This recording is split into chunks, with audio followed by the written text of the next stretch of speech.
The final SmackDown of the 2-hour era was tonight. 3 Stages of Hell is coming. And no, I am not talking about Cody and Drew. Although we did find out tonight when we are getting the rematch between Cody Rhodes and Drew McIntyre. It will not be on that first SmackDown of 2026. That's in Buffalo next week. Instead, it will be the week after that. January 9th, WWE is going to be in Berlin, Germany. Because Drew McIntyre said, I've already been screwed over enough times here in the States. And actually, he's been screwed over in more than just the States. He was screwed over in Scotland. That was by CM Punk last year. But he is going to do this in Berlin, Germany. And the type of match that it is going to be is a match that we have not seen in WWE in more than 5 years. It is going to be a 3 Stages of Hell match. Now, this came across my timeline a little bit earlier. Credit to whoever put this together. This right here, these are the only 3 Stages of Hell matches that we have ever had in WWE. First one, of course, is probably the most memorable one. And looking at this list, I would say it's my favorite one. That being Triple H and Stone Cold Steve Austin from 2001, No Way Out. That was right before WrestleMania X7. And then we had Shawn Michaels and Triple H at Armageddon in 2002. We had Triple H and Randy Orton. I believe that was 2009 at the Bash. They had a 3 Stages of Hell match. John Cena and Ryback. I'd completely forgotten about that one. That would have had to have been, God, what year would that have been? Had to be 2013. And the last one that we saw was Adam Cole and Johnny Gargano. That was NXT TakeOver Toronto in 2019. So it has been 6 years since we have gotten one of these matches. And as you could tell, it's just a match where you'll have a different stipulation for each fall. I don't remember if they get to choose what their stipulations will be in case it goes to a third fall. I don't remember. I don't know how this is going to work, but we're essentially going to get 3 matches in one. And I like it because it's a stipulation that has not been abused. We haven't seen this match, obviously, in a very long time, so it's not like we get it on a regular basis. It's something different that we don't get to see very often. But you know what? It almost doesn't even matter what kind of stipulation it is. It could be 3 Stages of Hell. It could be Hell in a Cell. It could be Cage. It could be anything. The one thing I know is that this is a must-win for Drew McIntyre. Because Drew McIntyre, by his own admission, in his mind anyway, he has been screwed over multiple times. He has had multiple opportunities at the WWE Championship. He has fallen short each time. And now they're running this back again. And to me, if you're going to run this back again, you really shouldn't have the same outcome you had the first 2 or 3 times. This feels like a must-win. And I said this a few weeks ago, that if we're going to get a pair of World Championship matches at the beginning of the new year, we already know CM Punk and Braun Breaker, they have their World Heavyweight title match first. That match is coming up on Raw on January 5th. And while I would love to see Braun Breaker win the championship, my thought process on that right now is that it just doesn't really feel like that title is going to change hands. I just have a feeling they're going to probably save Braun Breaker for the Royal Rumble. And that's okay, because Braun Breaker, depending on how they do it, losing that match is not a killer for Braun Breaker. It all depends on how he loses, right? He shouldn't just go in there and lose clean to CM Punk. But Drew McIntyre, we've already seen him be a loser before, more than once. And I know they did this already with Cody Rhodes and Kevin Owens. Kevin Owens ended up not winning the WWE Championship. He ran around for, a month and a half pretending to be the champion. He ran around for a month and a half with the Winged Eagle replica off WWE Shop, and he never did win the belt. And they had that great ladder match to pay it all off of the Royal Rumble. But I just feel like story-wise, Drew McIntyre should win this match, even if he doesn't hold the championship for very long. Because that's the thing, even if he wins the title, I don't see Drew McIntyre rolling into WrestleMania as the WWE champion. But I still feel like, man, you want to kick off SmackDown. I know it's not the first SmackDown of the year, but you want to kick off this new year, this new era of SmackDown in a major way. You do a title change in Berlin, Germany, and you put that championship on Drew McIntyre, and you have Cody Rhodes lose his mind trying to get that belt back. And you know what? If there is a plan in place possibly for a Cody Rhodes heel turn at some point in 2026, maybe around WrestleMania time. Him losing the title to Drew and having to fight to quickly get it back would certainly play into that, I think, as far as maybe driving him to a point that gets him there. You know, driving him to a point where maybe we can see him, you know, going heel in the next few months. But now we have a date and we have a stipulation. So we know when that championship match is going to be taking place. And I agree. And Swank, you make another great point, which is that not every title run needs to be a long one. Cody won the belt back from John Cena at SummerSlam. He's been champion ever since. And if he doesn't lose the title to Drew McIntyre, he's very likely going to be the champion heading into WrestleMania, as he was this year, by the way. He was the champion for a year, right, going into WrestleMania. It's okay. Every now and then, it's okay to break up the monotony of a long title run, a 6-month, 12-month title run, and do a title change, even if all you do is just put it right back on the guy who had it before. I will never advocate for a return to the hot potato era, the Crash TV hot potato era where the championships would change hands so many times it was hard to keep track, right? When things like that happen, that's how you end up with 17-time world champion John Cena, okay? I'm not advocating for that, but for the love of God, it's okay. It will not be a killer. It will not fuck up your long-term plans if you switch the title here and there every now and then. Put the title on Drew. It's time. It's long since time. Put the title on Drew. Now, the other thing that happened tonight, the biggest thing, the best thing that happened here on SmackDown tonight. Speaking of new champions, actually, this is a perfect segue into this. Ilja Dragunov came back a few months ago. He was gone for 13 months. He tore his ACL. And he comes back, and his very first night in, he beats Sami Zayn, and he wins the United States Championship because Sami, of course, is the one who revived the old John Cena U.S. title open challenge, right? In the spirit of John Cena in his final year, he wanted to bring back the open challenge. And that has been the best thing about SmackDown now since, September, I guess is when he started it, right? The fall into the winter, these last few months, where would SmackDown be on most weeks without those U.S. title open challenges? Without Sami Zayn defending the title, without Ilja Dragunov defending the title. It's been great. One man who has not had a great year on SmackDown is Carmelo Hayes. And when he was drafted to this show, when was he drafted? It was last year, right? Oh, the #1 draft pick, right? He has not lived up to the billing ever since then. And I'm not even putting the blame on him, right? It's just basically what they've had him doing last year into this year, right? He doesn't look like the #1 draft pick. He hasn't looked like the #1 draft pick really since he left NXT. But we know he has immense talent, right? If you saw him in NXT, former NXT champion, you know what he can do. And it was just a matter of, are they going to give him the ball to run with? Is he going to get the opportunity to show what he can truly do? Is he going to be able to connect with the audience in a way that I felt like he did in NXT? Because I knew he could do it. It's just, putting the pieces together and putting him with the right people. This thing with Miz, it dragged on for so long, and then they just dropped it cold. And it's the best thing that could have happened, by the way. Kind of shitty because they built it up for so long, and we never got a payoff to that. But they dropped it, and for good reason, because now Carmelo Hayes going into 2026 is finally going to have the opportunity to prove that he is the #1 draft pick. He is going into the new year as the new United States champion because he took the title from Ilja Dragunov tonight. Not in an open challenge.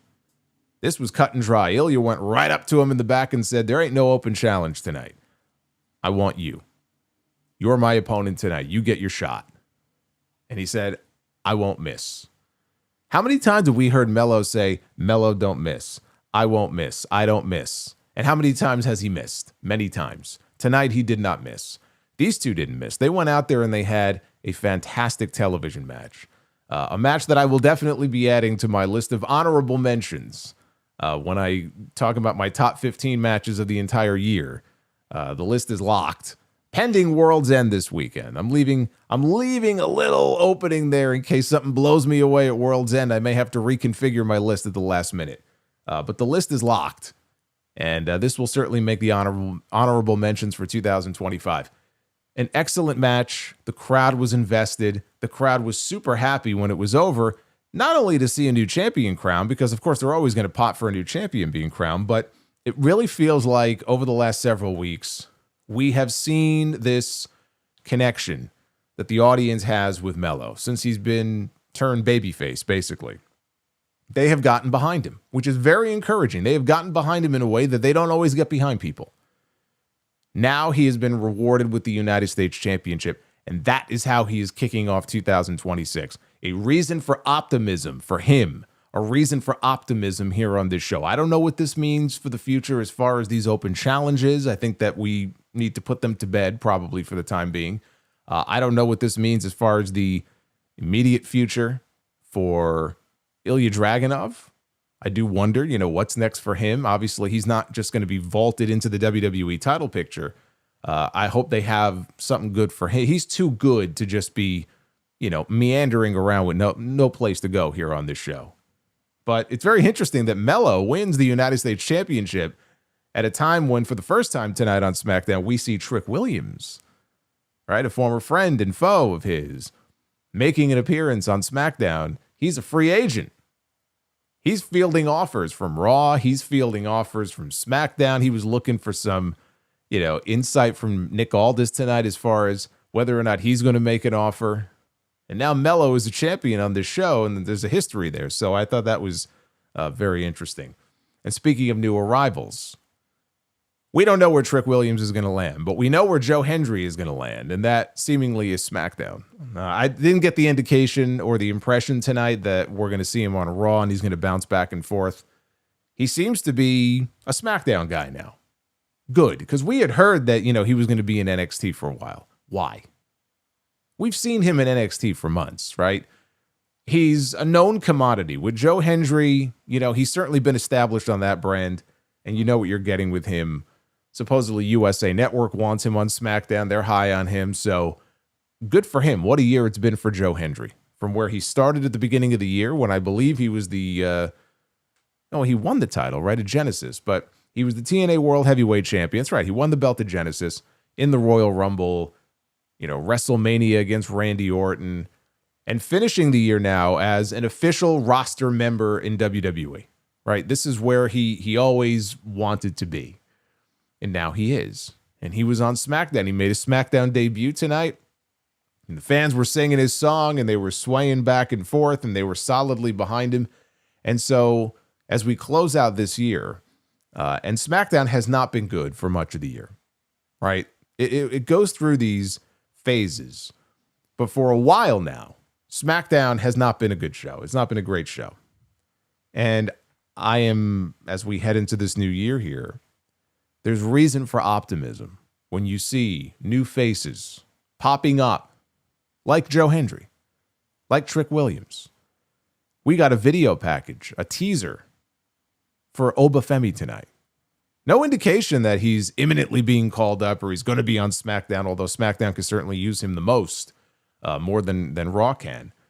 But and that doesn't even include maybe Sol Ruka, right? Because it's funny, like we're seeing Joe Hendry and Trick Williams and Obafemi maybe, and it's like the one area above all else that really needs help right now on Friday nights is the women's division, right? When are we going to see what women are being called up to SmackDown? Where's Sol Ruka? Where's Jordan Grace? Where's Fatal Influence, right? That's what we need to see going into this new year, going into this 3 stages of hell period, as I now call it, of SmackDown that's coming up. So I have cautious optimism that they recognize, hey, this is something that we have to do. This is something they should have done a long time ago.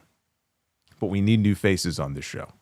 We have got to get new faces in the and I don't even want to say young faces, right? We definitely need that too. Joe Hendry is not young. Joe Hendry is 37 or 38 years old, but he is a new face. And you want to have a mix of both. There's reason to be optimistic that they recognize, okay, we have an extra hour to fill. We need new people. So I am curious to see what SmackDown a month from now, 2 months from now, coming out of the Rumble is going to look like. It's the only thing that I can really kind of hang my hat on here because 3 hours is coming whether we like it or not. If we're going to get 3 hours of this every single week, I'd like to see what their plans are going to be for some of these new faces and how they incorporate them into the show because it's just been the same old now for so long. you can't add another 60 minutes. And I know it's not actually 60. You got commercials and everything, but you can't add another 60 minutes to the show in its current state. You can't do it. It's death. You can't do it. But there's reason to be optimistic. As taped holiday shows go, this one was not bad. I've seen some bad taped holiday shows that were just in the can. Let's just get through this and get past the holidays and get into the new year. So this was not a bad show. But I would probably have a very different opinion if that U.S. title match was not on the card tonight. It was carried almost entirely. I say that almost entirely because of that U.S. title match between Carmelo Hayes and Ilja Dragunov. But we'll talk about the entire thing here. This is your Smackdown review here on Friday night. Final 2-hour edition, final edition period of 2025. It is December 26th. It is the day after Christmas, so I hope everybody had a very Merry Christmas, everybody who was celebrating. Yes, 37. He's just a baby. Joe Hendry is just a little baby. Hey, look, better late than never, right? Some people get their break early, some people get their break late. Fucking DDP didn't even break into the business until he was 35. Batista was almost 40. Look what he ended up doing, right? But yes, I hope everybody had a very Merry Christmas.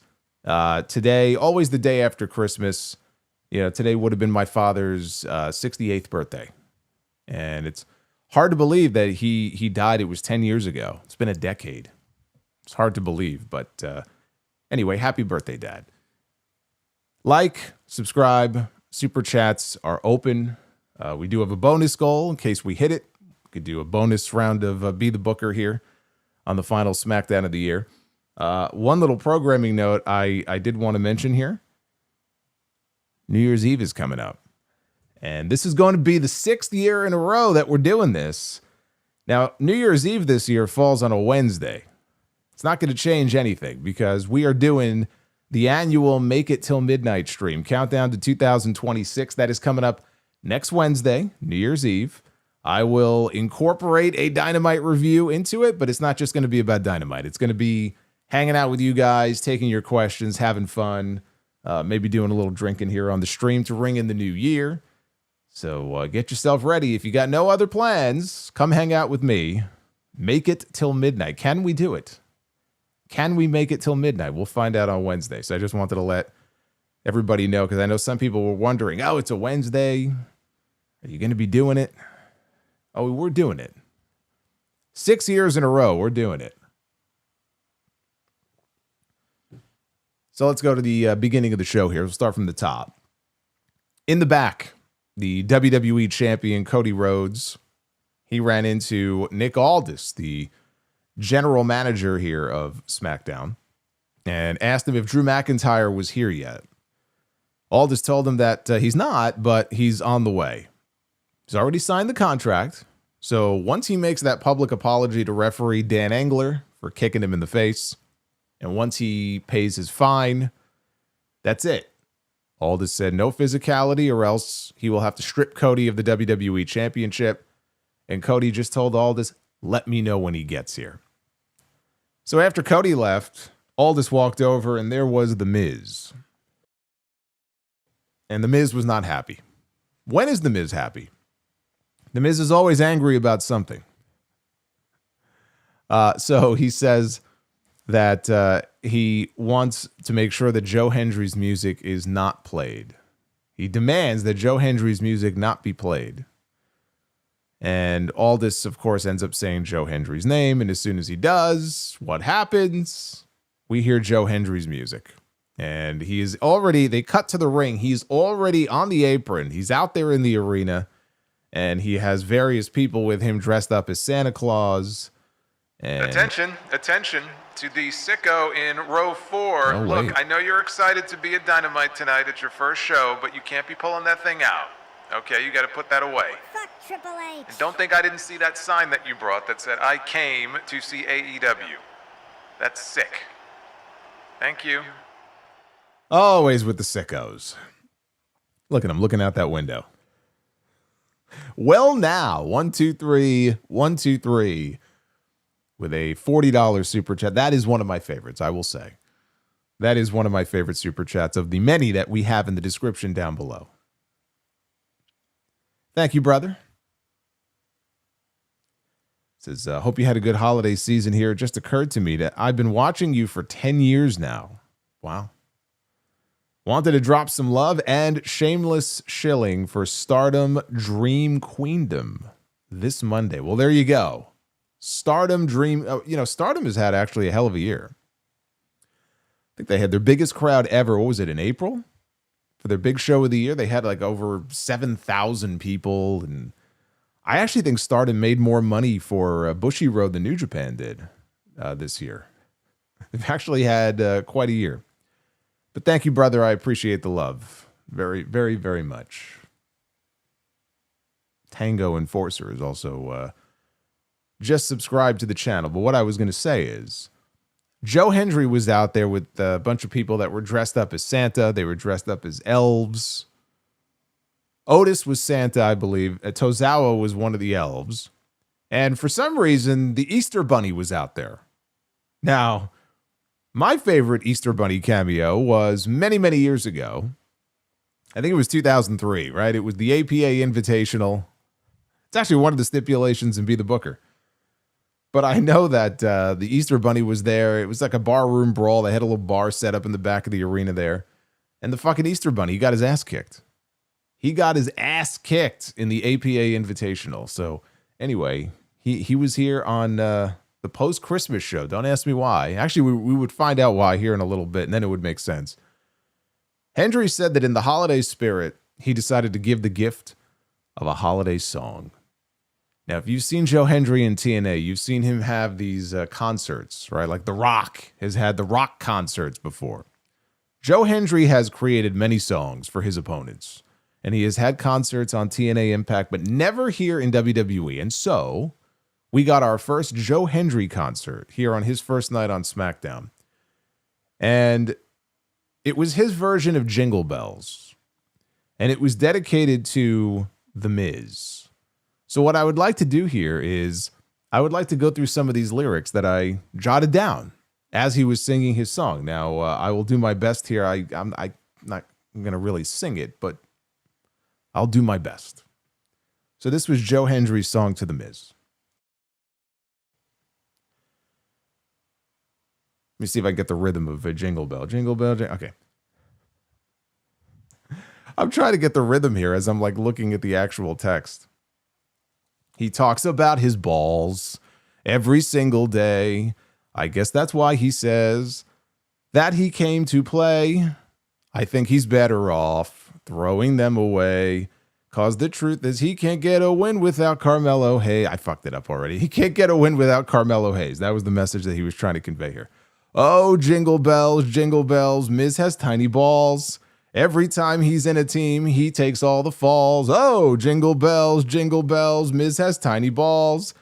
He'd rather be in Hollywood, but they won't return his calls.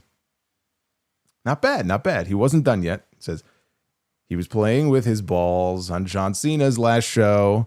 Then he got beat up by R-Truth and Joe. This song is getting weird, but now something is clear. Why he got kicked out of the locker room for half of his career. There you go. See? Not bad. Not bad. Not bad. It is not a bad song. Joe's really good at this. And honestly, this is the sort of thing, by the way, I'll be releasing that. So if anybody wants to pay for it, this thing's going to go fucking gold.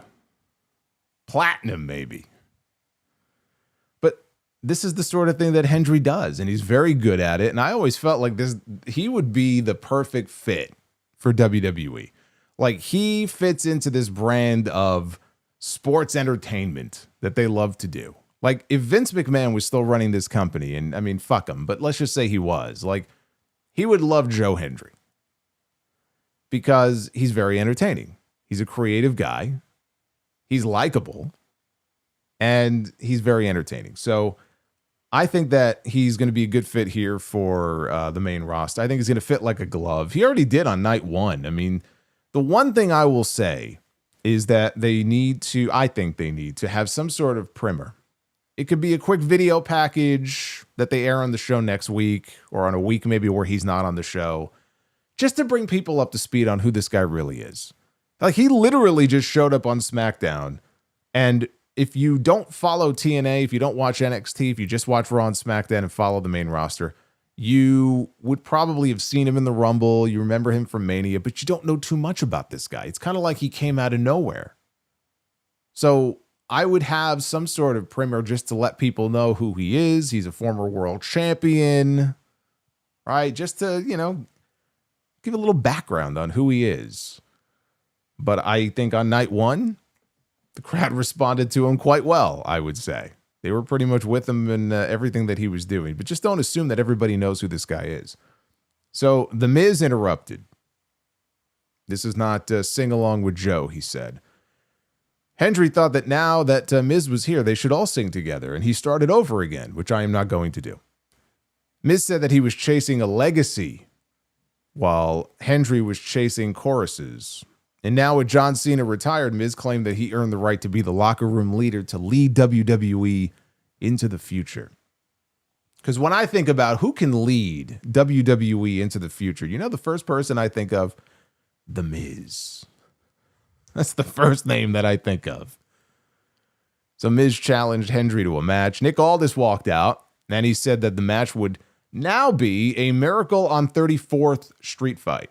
They were supposed to have a match anyway, but now it was going to be their annual Miracle on 34th Street fight. So, what is usually, the case here with these matches. You get a bunch of... We didn't have any candy canes, did we? Or maybe we did. I don't remember, but... Hendry lifted Miz for a long stalling suplex at one point, and that sent Miz rolling out to the floor. And as Hendry headed outside, he opened up one of the gift boxes that was out there, and he pulled out a guitar. So then Miz, on the opposite side, he pulled out a gift of his own, and it was a ukulele. It was like a mini guitar. And then he pulled out a pair of small ornaments. As I continue to die here. Oh, man, it's been a rough week.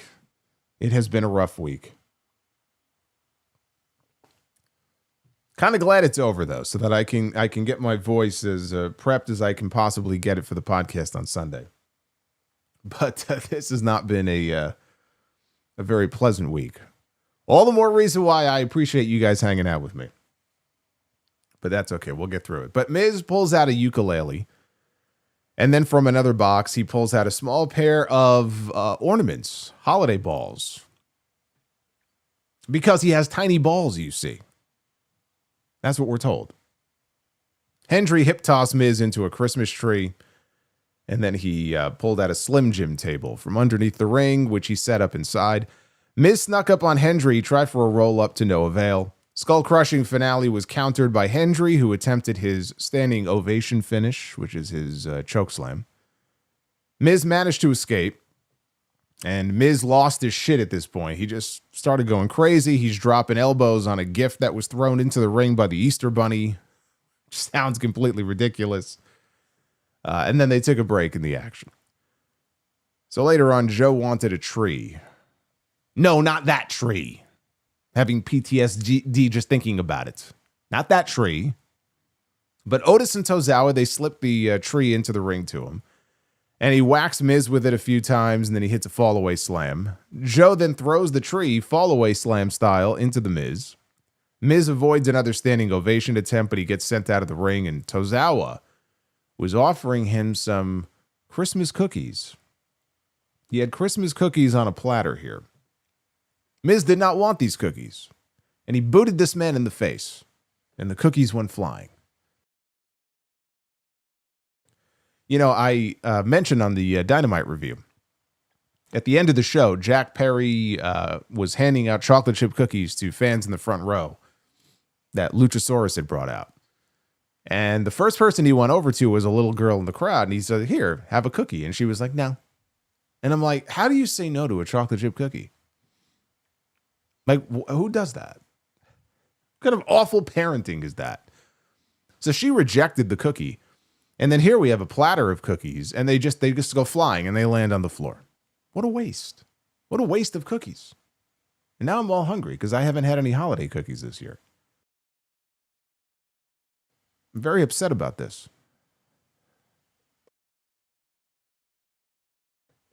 Anyway. So that was the end of Tozawa and the cookies here.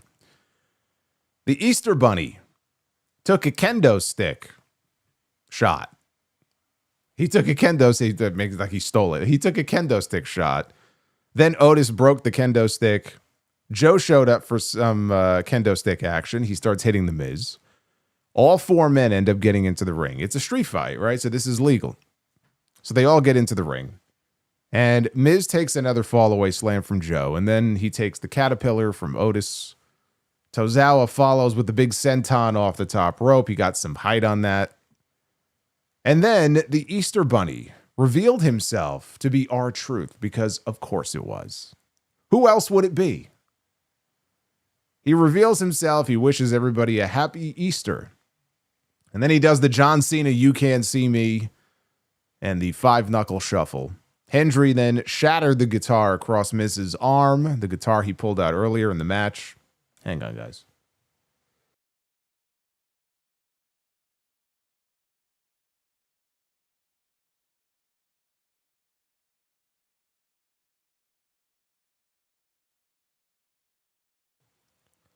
So yes, the guitar that he had pulled out from the gift box earlier in the match, he didn't hit him in the head with it because in WWE, no headshots, so you can't do that.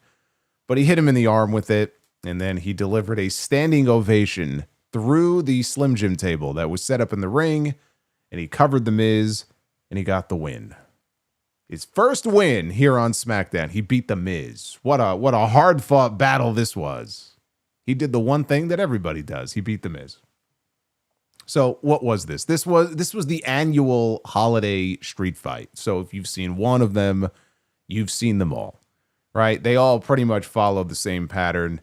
They used this one as a way to introduce Joe Hendry here to the main roster. I thought it was fine. You know, the fans had fun with it. It was encouraging, you know, to see how behind him. My goodness. Scared the holiday shit right out of me. Hey, Vinny Boiler. What's going on, Vinny? Already halfway towards the bonus Be the Booker round, so that's good.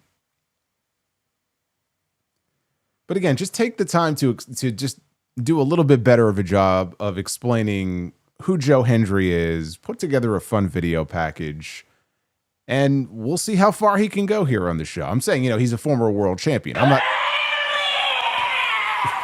not saying that he's going to be. I'm not saying that he's going to be on this show. But just, you know, show people like, oh, okay, this guy's, he's done some stuff. He's done some stuff in his career. But nice to have a fresh face here on this upcoming 3-hour show. You know, Asuka is going wild here tonight. She is obviously... My curiosity is killing me just like a cat would be killed by the curiosity, yeah. She is not in a very good mood, but, you know, looking at that photo of Macho Man and a cat, I mean, you know, that should calm her down. That could put anybody in a good mood. So backstage, Carmelo Hayes, he was talking with Fraxium before Ilja Dragunov interrupted, and he asked to speak with Hayes alone.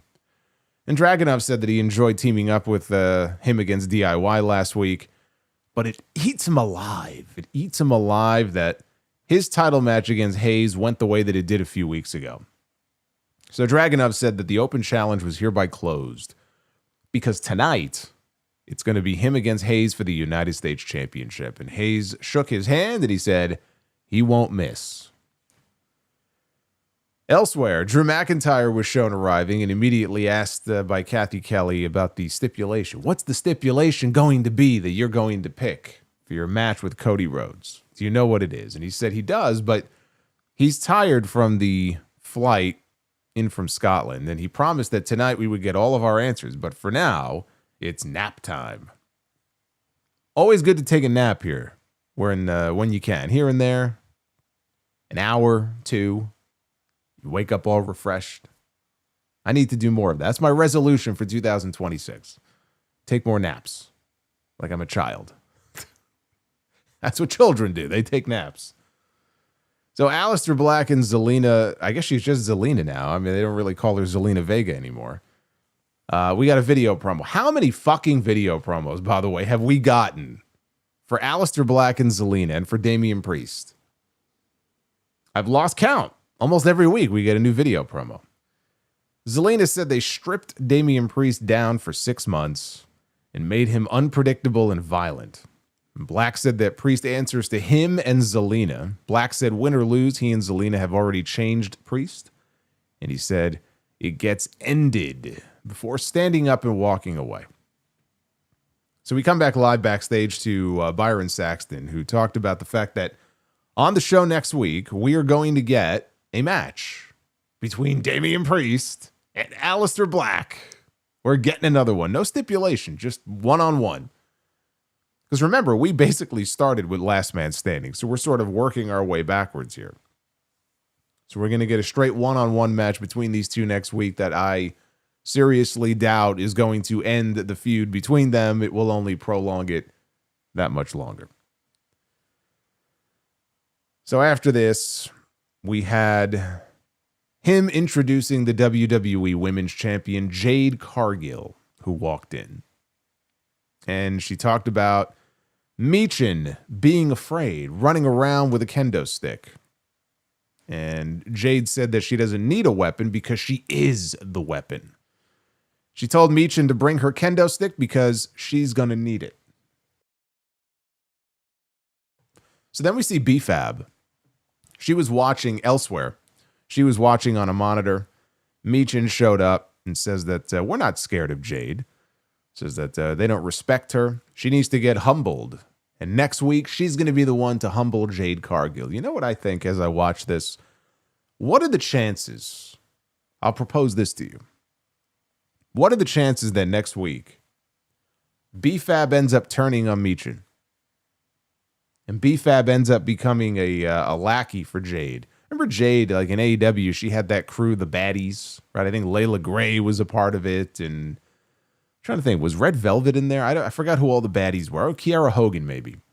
I don't remember. But maybe we get a kind of a WWE version of the Baddies. And B-Fab links up with Jade. I'm not so sure that wouldn't be, honestly, the best spot for B-Fab to be in. Just a thought. Because honestly, I don't know where else this whole B-Fab and Michin partnership goes. I mean, you know, where do they go from here? You know, they're just going to be destroyed by Jade, and then what? Nothing. Absolutely nothing will come from this. Not for them. We had Lash Legend against Charlotte Flair. Lash basically dominated the majority of this match. Used her strength to overpower Charlotte. At one point, she was holding Charlotte in between the ropes, and she's done this in NXT before. Basically just holding her in between the top rope and the middle rope and bouncing her up and down between the ropes. Lash got a cravat applied at one point, not a very good one. Charlotte fought free. She started throwing elbows. Lash ran into a boot. Charlotte went up top, hit a crossbody. She was able to, after this, avoid a power bomb with a sunset flip for a 2 count. Lash tried for her lash extension move. Charlotte, though, countered with a DDT. Charlotte went up for a moonsault. She connected. Only got 2. Charlotte then went for the knee. All right, you know why? She's softening the knee up for the figure 8. So she's going after Lash's knee. Nia Jax is outside. And she sees this, and she's like, oh, I better leap into action here. So she jumps up on the apron to run distraction, the momentary distraction. And that allows Lash to kick Charlotte. Meanwhile, Alexa Bliss, who is outside in Charlotte's corner, she runs over and jumps on Nia's back outside. In the ring, Charlotte got a sunset flip out of the corner, and she got the flash pin to hand Lash Legend her first defeat here on the main roster since she has been called up. This was not always the prettiest match. Not a pretty match. Lash has some work to do before she gets to where she needs to be. She's going to lose. It's not a bad first loss to take, right? You're going to lose to Charlotte Flair. It's not the end of the world. Of course, what would have been better is if she won. She beat Alexa Bliss, right? She could have beaten Charlotte as well. But I guess you can't do that because clearly, and there was a backstage segment that came after this that basically further, illustrated this. But it's very clear to me, like we know on January 5th, the first Raw of the new year, we know Rhea Ripley and Io Sky are challenging the Kabuki Warriors for the women's tag team titles. But we saw Lash Legend and Nia Jax get a clean win over the Kabuki Warriors on this show a few weeks ago, non-title, right? They beat the champions clean. So they also want to have Charlotte and Alexa still in this mix, right? For the women's tag team titles. This feels like it's headed towards a four-way for the titles. Like that match on January 5th is going to have two teams added to it, right? It hasn't happened officially yet, but that's kind of what it felt like coming out of this. That's what it felt like to me. You got to give Charlotte a win. So everybody gets to claim a win here. And then eventually you build to, a four-way with all of these teams. But there was a backstage segment that came after this where Rhea and Io, because again, they taped Raw and SmackDown the same night, so everybody was there. So Rhea and Io, they walk up to Charlotte and Alexa in the back. And they remind them that they have their tag team title match coming up in just a few weeks. They have next, basically, right? So Io was saying that after we win, we would give you guys first crack. But then here comes Nia and Lash. They walk in. Asuka and Kairi, they walk in. Everyone's yelling and screaming. Nick Aldis had to calm things down. And he made an 8-woman tag team match for SmackDown next week in Buffalo. In his words, ahead of your women's tag team title match. I mean, he was talking like it's already a four-way. That's basically what it sounded like he was inferring is that, okay, before all of you get your big tag team title match, I'm going to put you all in an 8-woman tag match next week here on the show. Just add the two other teams and make it official already. I think that's where this is headed regardless, is the four-way route. But also, next week with this 8-woman tag team match, it's basically War Games, but without AJ Lee and Becky Lynch and with one ring instead of two. Otherwise, it's everybody that was in the War Games match this year. Just stuffed into one match again.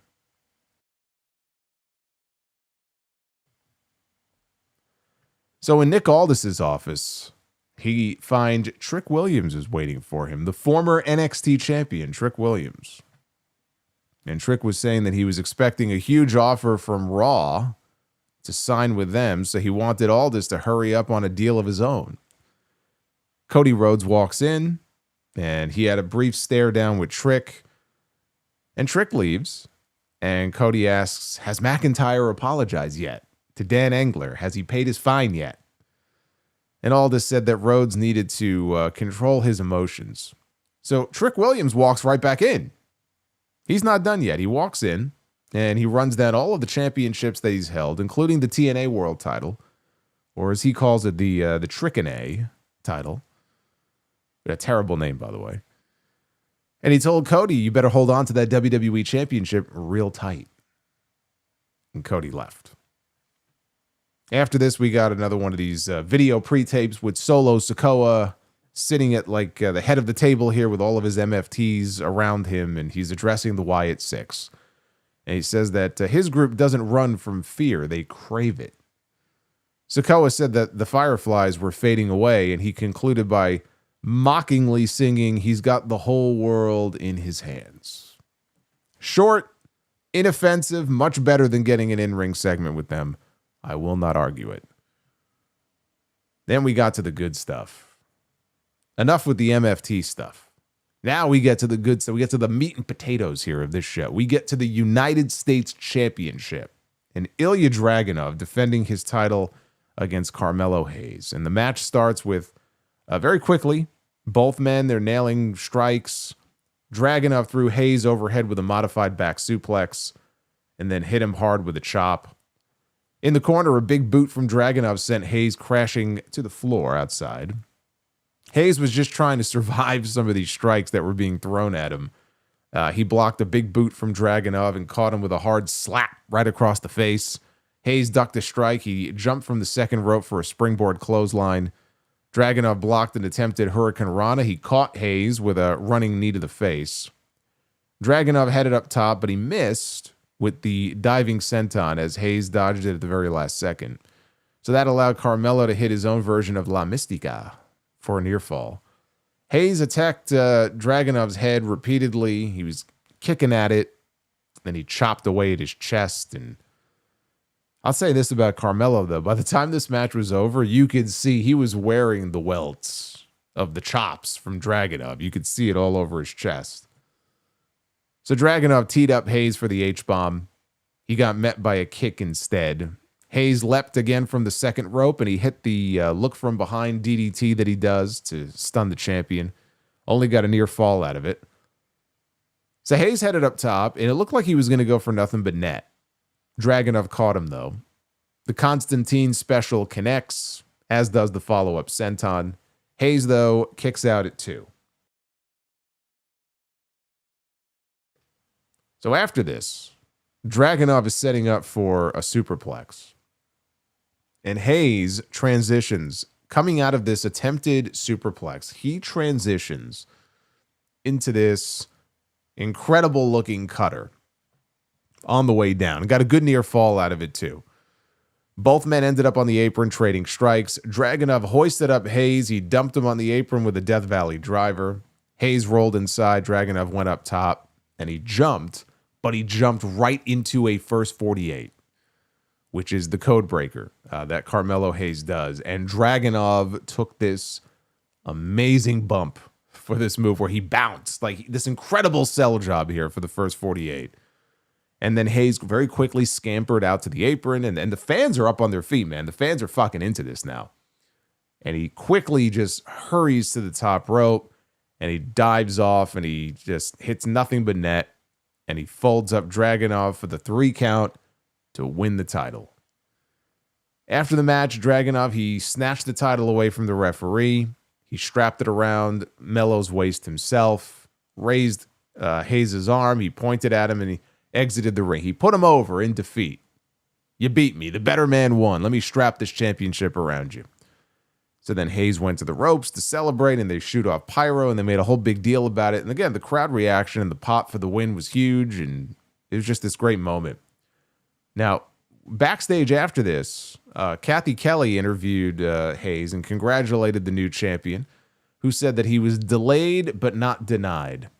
He thanked Ilja Dragunov for reminding him of who he is, and he didn't get to say much else before he was ambushed from behind by Johnny Gargano, left him laying. Candice LeRae had to come over and pull her husband back, and he was yelling, about taking everything away from Hayes.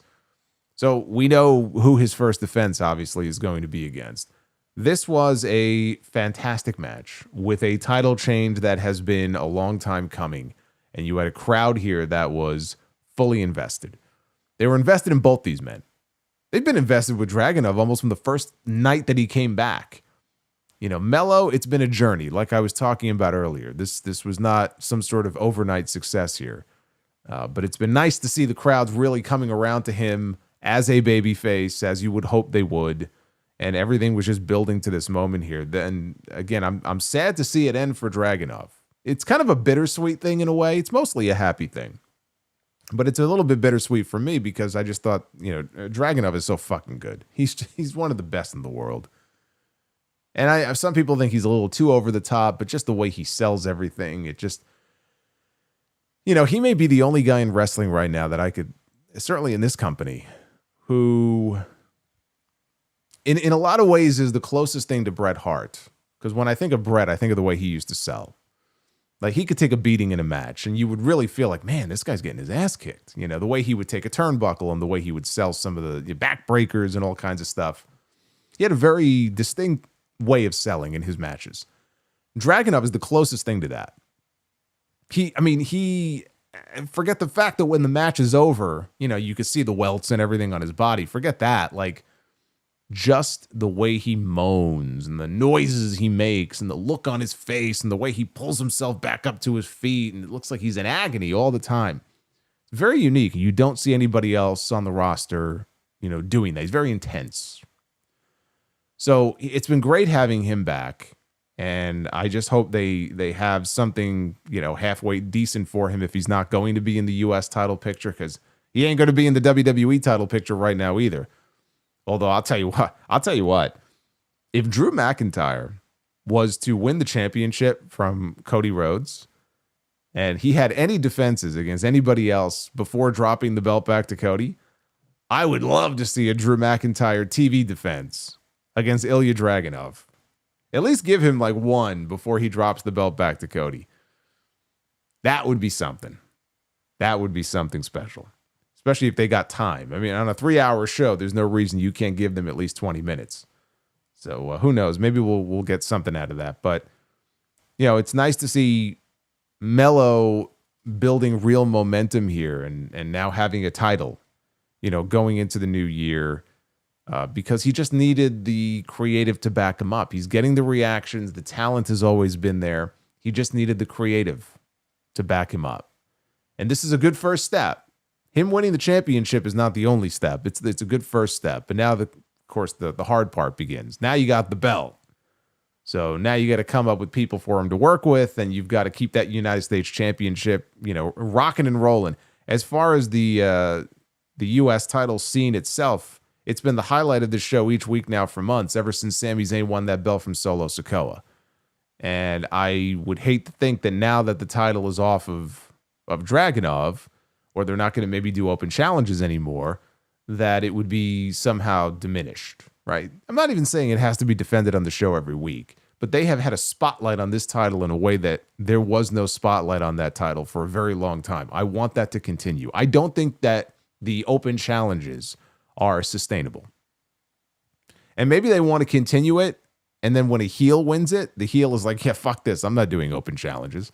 So it's possible they will continue the open challenges until Melo drops the belt to, I don't know, maybe someone like Trick. Right? Or whoever. It could be any heel, really.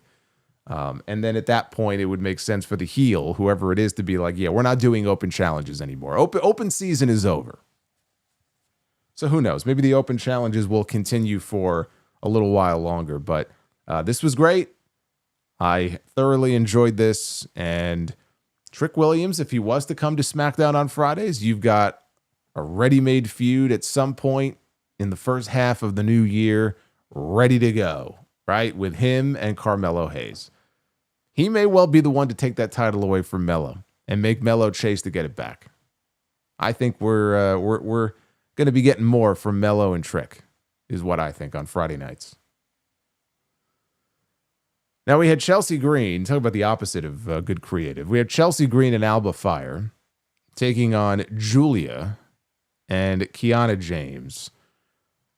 All I'll say here is late in the match, GIULIA hit Chelsea with a missile drop kick and then cleared Alba from the ring, and then she put Chelsea down with her Northern Lights bomb.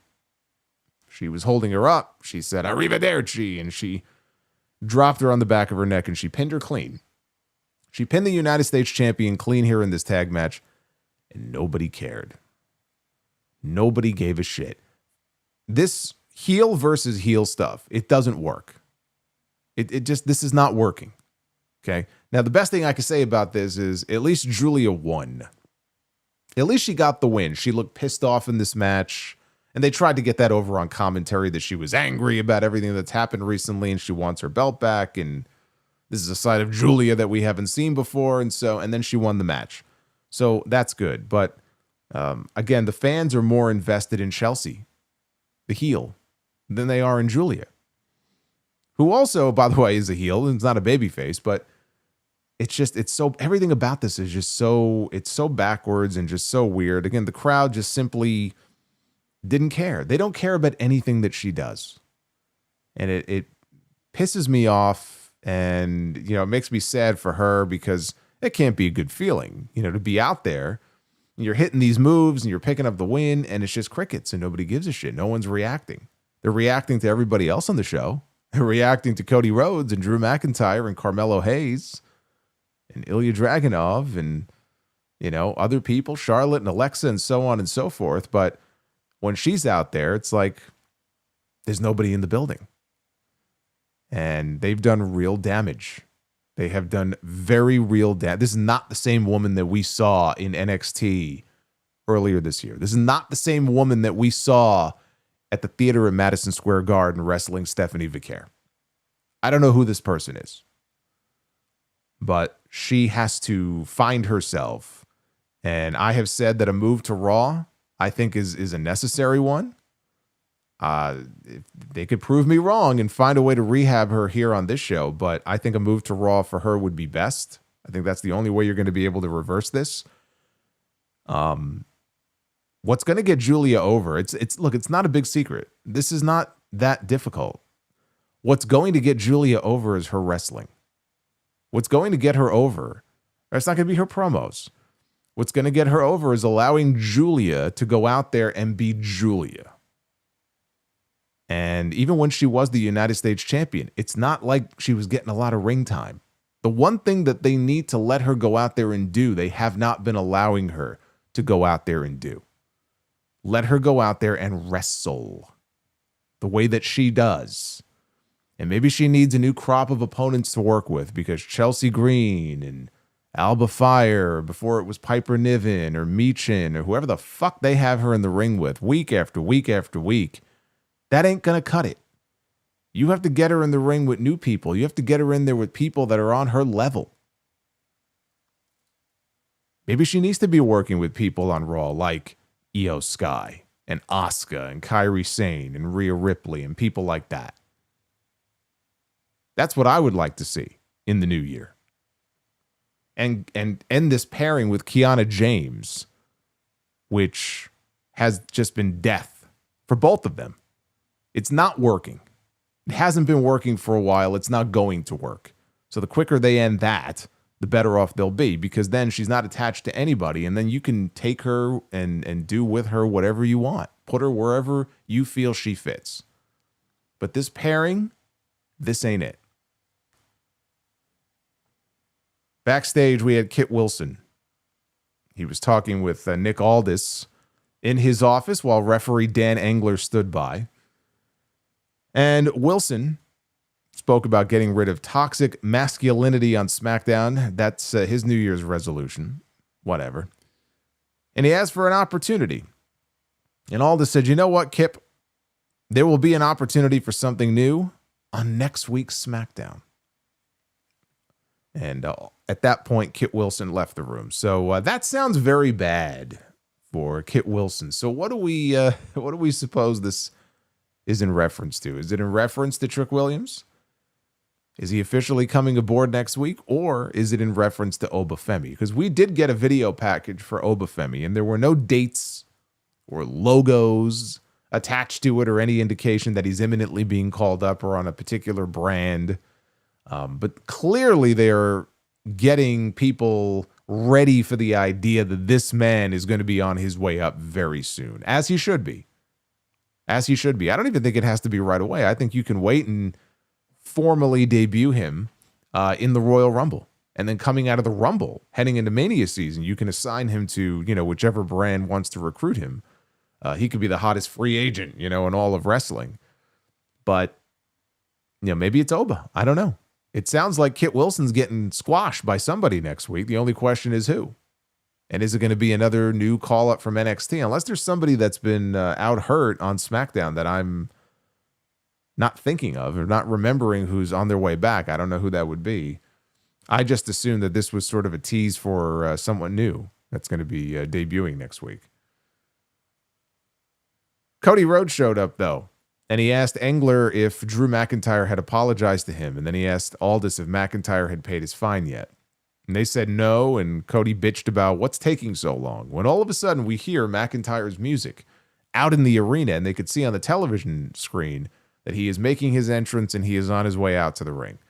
So Aldis told Cody, keep your emotions in check, and said that he would handle this. And so Aldis and Engler, they left while Cody stayed back to watch the TV as Drew made his way to the ring. Ah, yes, Randy Orton. Very good. He's been gone for so long, I completely forgot about Randy Orton. Okay, well, that would be one way to reintroduce him. First SmackDown of the new year. Randy Orton shows up, squashes Kit Wilson. That's fine. I can dig that. I think you're onto something here. It's got to be either Randy Orton or somebody new. It can't be, there's nobody else. It's either an NXT person or it's Randy Orton. Take your pick. I'm going Randy Orton or Oba Femi. One or the other. I know Oba's still the NXT champion, but you know what? In the past, that hasn't stopped them from debuting new people on the main roster. When Kevin Owens debuted on the main roster in 2015, he was the NXT champion, and he beat John Cena. So there is a precedent for this.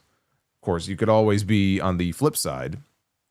The Karrion Kross debuting on Raw and losing as the NXT champion, losing in less than 90 seconds to Jeff Hardy.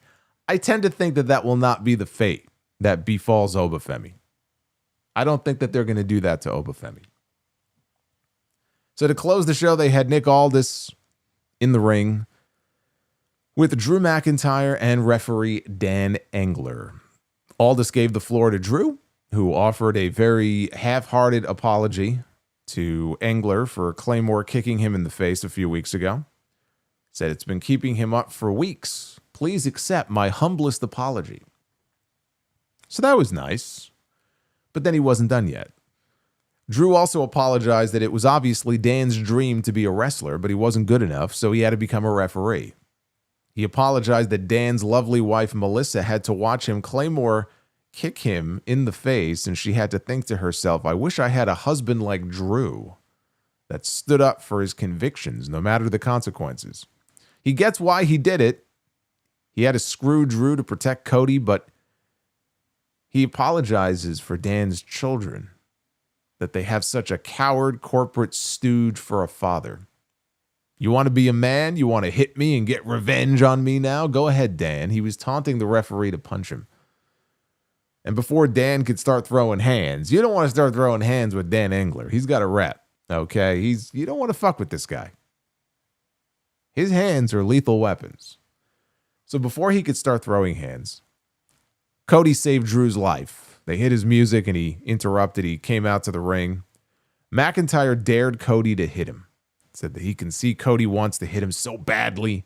These fans, right, they want to see some physicality. Cody took his jacket off. Drew told him, do it. Or maybe you want to cry. Shed those tears like a teenage girl trying to get daddy's credit card. Right? Cody wouldn't take the bait. So Drew said he knows why Cody is upset. It's because he attacked him on his tour bus where his family sleeps. They weren't there, but Drew wishes they were. He wishes Cody's children could see a real man put the boots to their dad. He wishes that his wife, Brandy, could see what a real daddy looks like. Ooh. Aldis had to hold Cody back at this point. So McIntyre said, you want to know the stipulation for our match? He said, we're not doing our match in America. You've screwed me 3 times here. We're taking this to Berlin, Germany. Drew McIntyre, Cody Rhodes, WWE Championship, 3 stages of hell. And Cody immediately agreed. 3 stages of hell, absolutely, he said. But there's one more thing. He told Cody, when I torture you in Berlin, when I send you straight to hell, say hi to your dad for me. Oh boy. Aldis did not even have to wait for Cody to make a move. He knew right away.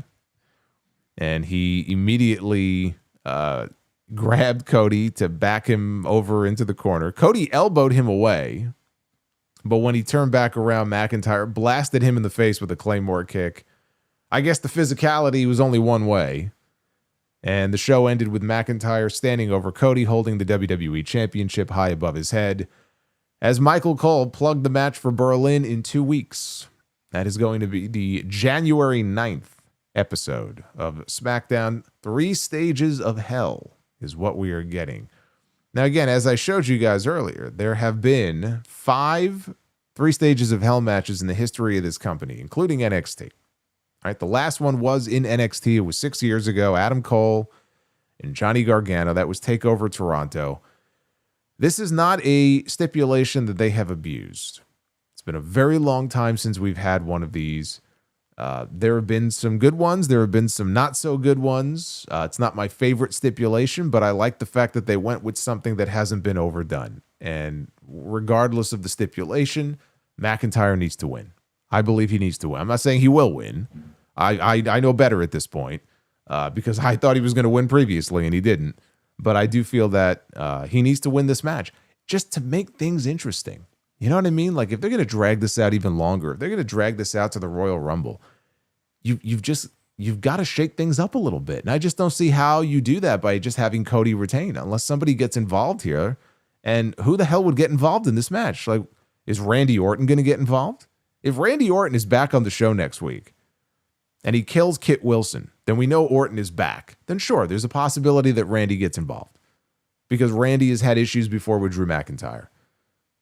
But for him to just show up now and get involved, it would almost feel forced. Like there has to be something that would happen on the show next week or some comment maybe that Drew would make towards Randy if, let's say, he was back, that would instigate him. What was that thing that Orton, they said on the show many years ago, that Orton had the condition that he had IED, like impulsive explosive syndrome or some, I forgot what it was called. It doesn't take a lot to set this guy off. So I suppose that's possible, but for the love of God, like, make things interesting. It's okay if you do a title change. What a way to shake up, by the way, the SmackDown 2026, right? This new 3-hour era of the show. And you do a big title change in Berlin, Germany.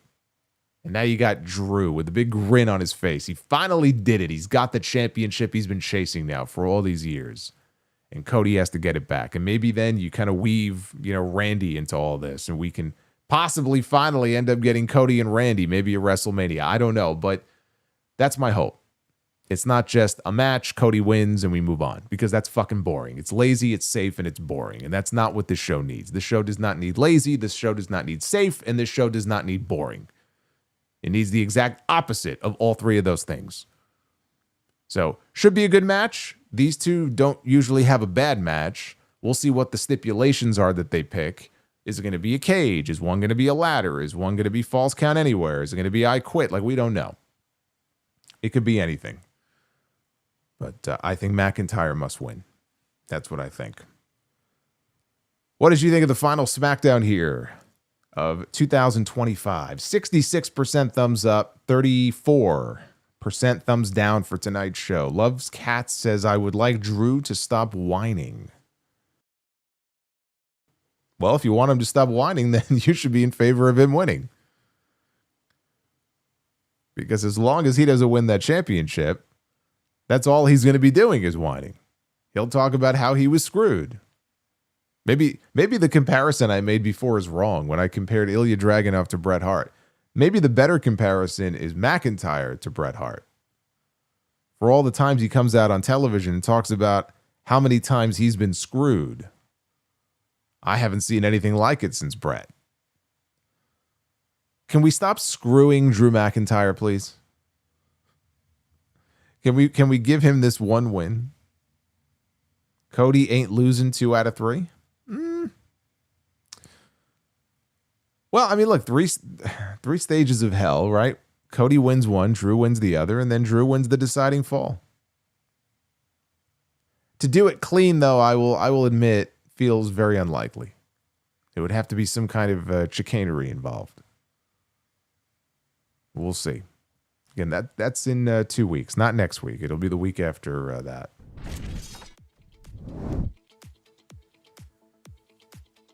Three stages of hell.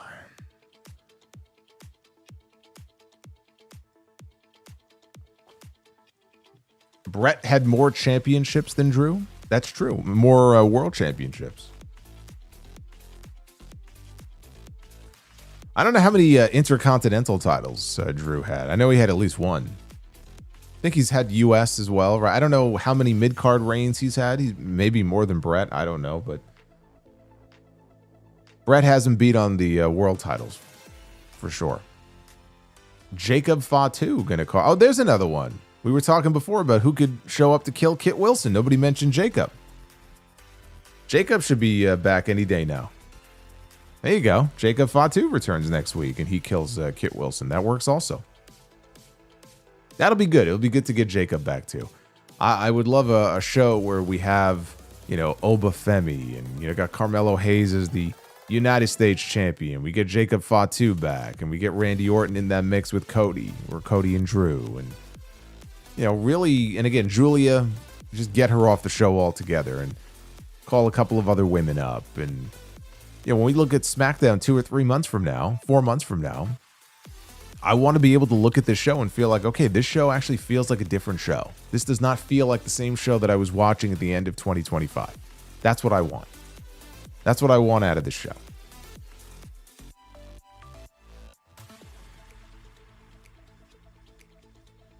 You know, Jacob was attacked by somebody. I was just kind of teasing when I said that maybe Cody is the one who was behind the Jacob attack. I don't know. Maybe it's not so far-fetched. Wouldn't that be some kind of reveal?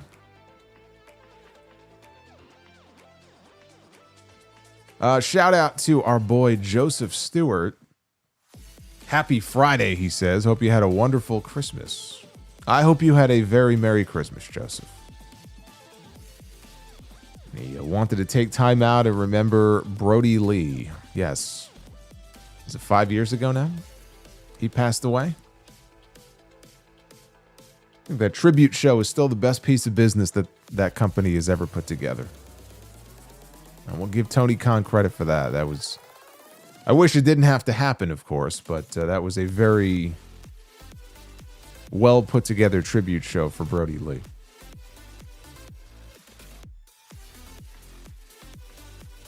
Joseph, I did not know that about Val and Kurt. Happy 30th anniversary, he says, to He-Man and She-Ra, a Christmas special. Oh, The Good Son. Yeah, The Good Son is actually, I say it's a great movie. It's a very disturbing movie. But yes, I saw that with Macaulay Culkin and, oh my gosh, Elijah Wood. The WWE Holiday Tour start tonight. You know, I just realized, usually tonight, WWE is in Madison Square Garden. They always have their post-Christmas Madison Square Garden show. And this is the first time in many years that they do not. Welcome to the TKO era, everybody. Welcome to the TKO era. Was I a fan of the Temptations Christmas music? I don't know. I don't know if I know any Temptations Christmas. I probably do. If I heard it, I would probably know it. Home Alone 2, when Marv turned into a skeleton when he got electrocuted.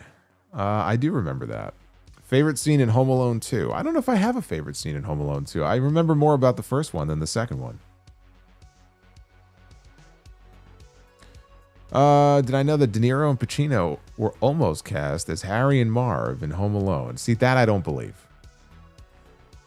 That I don't believe. But if I had to buy on one or the other, I got to go Harry. I mean, I got to go Joe Pesci. Come on. Anything Joe Pesci. Favorite Brody Lee moment in AEW when he destroyed Cody Rhodes in like 3 minutes at Daly's Place, and he won the TNT Championship. That is peak Brody Lee. What is my favorite Luke Harper moment in WWE? Probably the ladder match. He had a ladder match, I think, at TLC one year with Dolph Ziggler for the Intercontinental title, and they had a hell of a fucking match.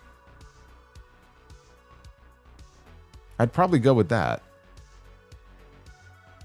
Do you think Drew McIntyre could have been the face of WWE?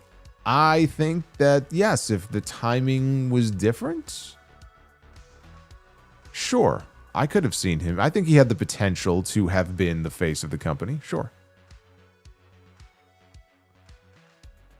Do you think Brody Lee would have become AEW World Champion if he had lived? I don't.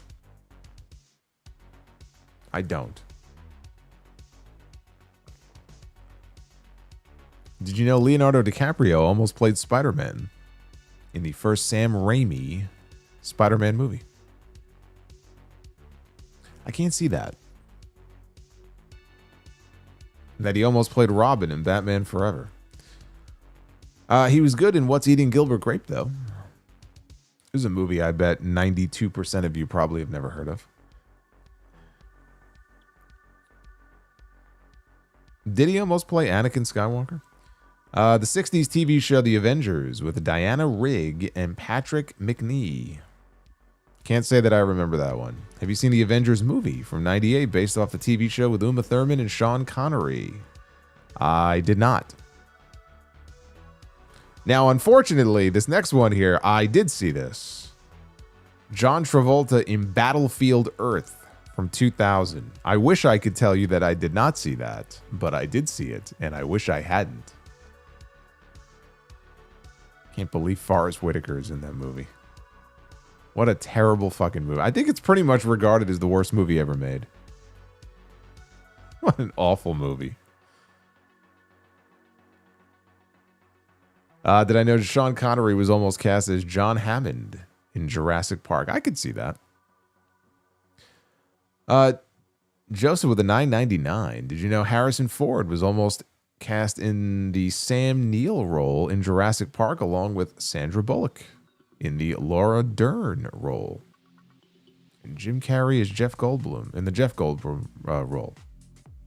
Yeah, you know what? I'm glad it didn't work out that way. Jim Carrey in that movie, that would not have worked. He would have ruined it. That's not a good movie for him to be in. Do you remember the movie Babe? It was about a pig named Babe living on a farm. Yes. Yes, I did see Babe. The movie Congo from 95. Is that the one that I'm thinking of with the gray gorillas that they find that are like killing people? Or am I thinking of a different movie? Have you seen the movie Leaving Las Vegas with Nicolas Cage? Never saw that one. Do you remember the TV show Xena, Warrior Princess? Sure, with Lucy Lawless. Have I seen the Babe sequel, Babe, Pig in the City? Okay, now you're pulling my chain. Wait a minute. Hold on a second. Hold on a second. They did not do a Babe sequel called Babe, Pig in the City. You're making that up.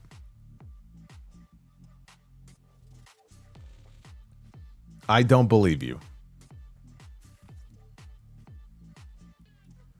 Have you seen the movie Gordy? It's about a pig.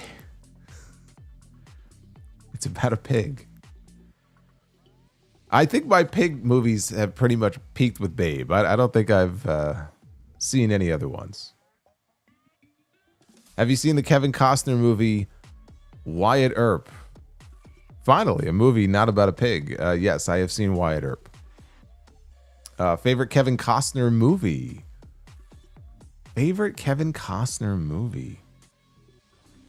I don't know. Maybe The Bodyguard. I don't know. Did you know Die Hard was originally going to be the sequel to the Arnold Schwarzenegger movie Commando?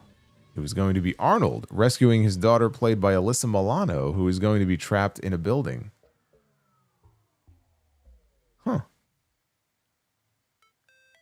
Well, I mean, instead, he ended up saving his daughter, Eliza Dushku, in True Lies. So it all worked out. Do I remember the Tracy Ullman Show? Yes. Yes, I do. You remember the movie I Love You to Death with Kevin Kline? No. Do you remember the River Phoenix movie Running on Empty? I do not. The TV show Unhappily Ever After? Yeah, it was basically a knockoff of Married with Children.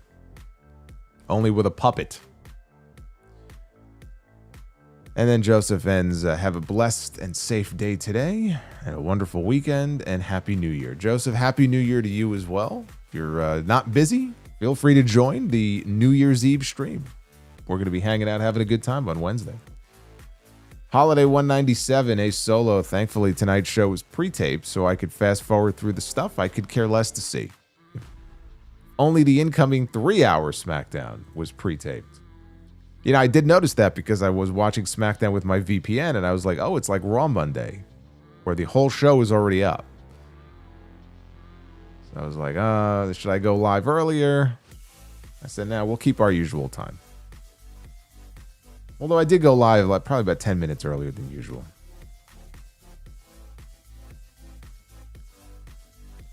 And he said, if Drew doesn't win the title, I would like to see Drew feud with Joe Hendry until WrestleMania. The mic work between the two will be great, and it will give Joe the rub that he needs. Man, to go from wrestling for the WWE Championship to wrestling Joe Hendry, who just debuted, would be kind of a steep drop-off for Drew. No offense to Joe. Be great for Joe Hendry, though. We got GMB is with us. $4.99. Triple H refuses to let Priest lose a feud. It's crazy. His stock is ice cold. If Priest was in catering for 3 months, would you really notice? No. No, I would not. Italian Stallion, Solomonster, you legend. In your opinion, which match is better? Edge against Foley, WrestleMania, or Orton against Foley at Backlash in 2004? Both incredible matches. Of the two, I mean, the one that I like would be my favorite of the two would be the Backlash match.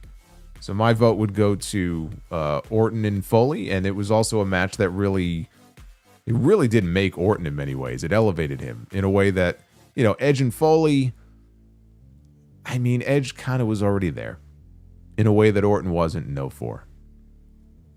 So it was a great match, but it also was a key match, I think, in the evolution, I mean, no pun intended, the evolution of Randy Orton. The Sheltered Kid, yo, Solo, I've been trying to remind you. Before you became a podcaster, my dad, Dominic, bought you a Nintendo. Ring any bells? I can't say that it does. It's been a very long time since I played Nintendo.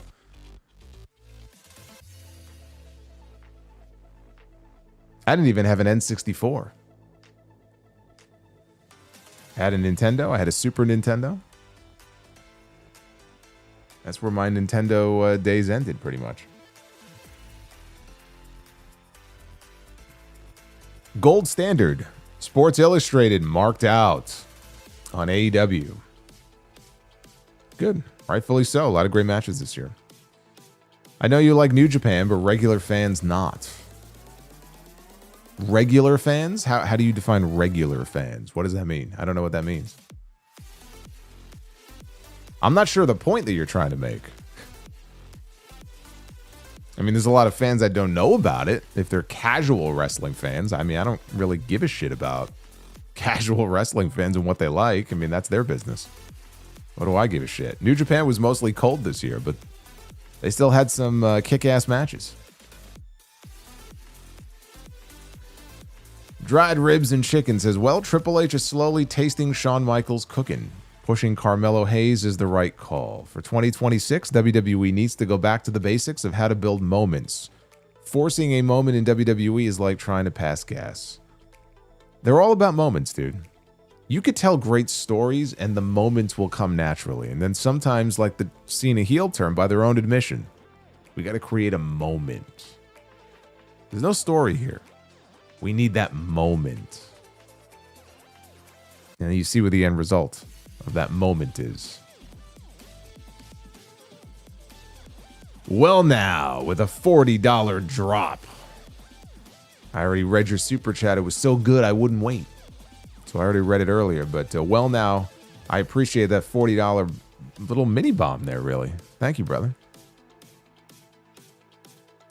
Eric Jimenez. Hi, Solo. Longtime watcher, first-time chatter. Why is it that whenever people theorize WCW against WWF, they always want Stone Cold against Goldberg?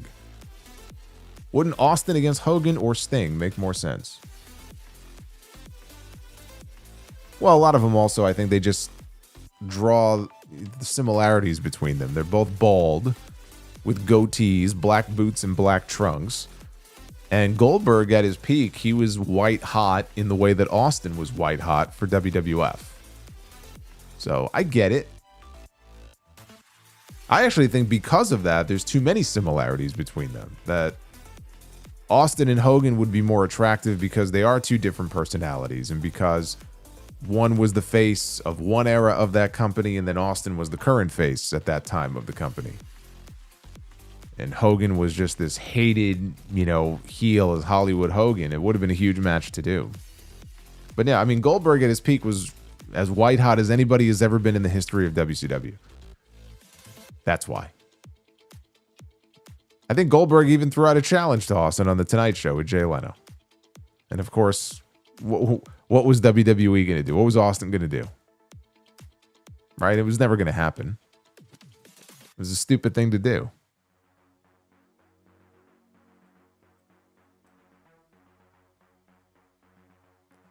Retro Mint Man. $20 drop. Very sad that Ilja Dragunov lost tonight, as I am a massive fan of his. But at the same time, it's been so long since I could turn my brain off and have wrestling make me feel something. Hope it's nothing but up for Carmelo and Ilja. I agree. I second that. They should both become staples of this SmackDown brand. Ilja can work anybody, and elevate them to the best match of their career. That's the kind of performer that he is. That's how special he is. He has a credibility in that ring. He has an authenticity that not a lot of other people have.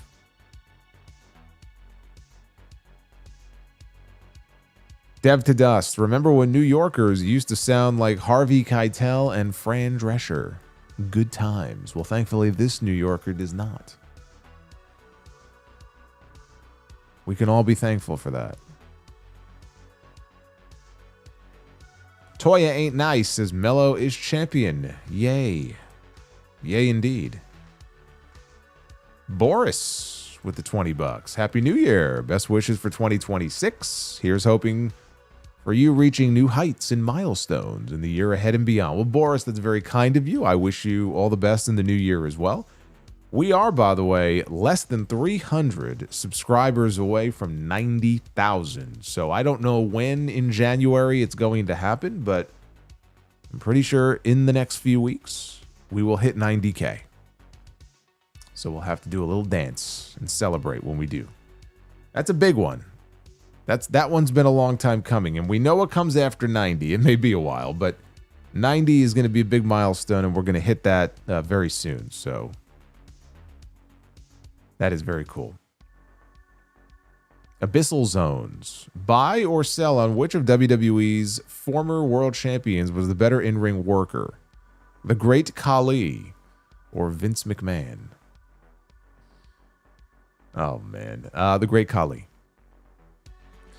Khali, at least he knew how to do stuff as a big man, as like a monster. Vince didn't know what the fuck he was doing. I mean, you could tell just by looking at the way he would sell or take a stunner. He had two left feet. Like, he didn't know what he was doing. I don't mean in terms of like facial expressions and stuff. He was very expressive, but in terms of like actual in-ring stuff, he was fucking awful. He really was terrible. I mean, he would actually end up with a pretty decent match every now and then. Like him and Hogan, the match they had at Mania 19, had no right being as good as it was. Him and Punk on Raw many years ago, hitting each other with kendo sticks. Like, the camera was shaking. The building was shaking. Like, there were moments like that. Vince, though, in the ring, had no idea what he was doing. We got Viney Boiler. When Ray's time comes, how about we have Gunther injure Dominic and steals the chance to put the deadbeat dad out to pasture? When Dominic returns, Gunther simply tells him, "You're welcome." No, I don't want to see Gunther just retire everybody. I think that's boring. I think if it ends up that way with AJ Styles, that's fine. I think because I want to see that match, and they've already started teasing it, so we're gonna get it. Whether it's AJ's last match, maybe it won't be. But if it is, I don't want them to announce in advance, like, we knew Cena, his last match was going to be December 13th, right? I don't want to see them do the same thing with AJ Styles. What they should do is, if Gunther is going to be his final opponent, don't say anything about this being AJ's last match. But have AJ accept, whether he comes up with the idea himself or Gunther asks him to put his career on the line. In storyline, he puts his career on the line. And I think at that point, people would kind of know. But yeah, it shouldn't be one of these things where it's like, okay, we have a set date and we know when AJ, like we did that with Cena. We don't need to do that again with AJ. Just have him put his career on the line. Like, I'm so confident that I could beat you. If I can't beat you, I shouldn't be doing this anymore. If I can't be the real AJ Styles, then I'm going to walk away. And I'm willing to put my career on the line, right? There'll be so much more drama in it if they do it that way. But yeah, Gunther retiring Ray, I don't want to see that. I would rather have Ray and Dom when the time comes in like a mask match, or mask versus hair or something. I don't know. To me, that would be more appropriate.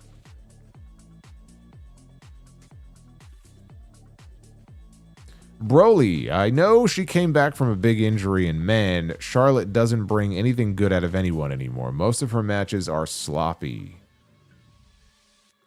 Yeah, like the one tonight was not great.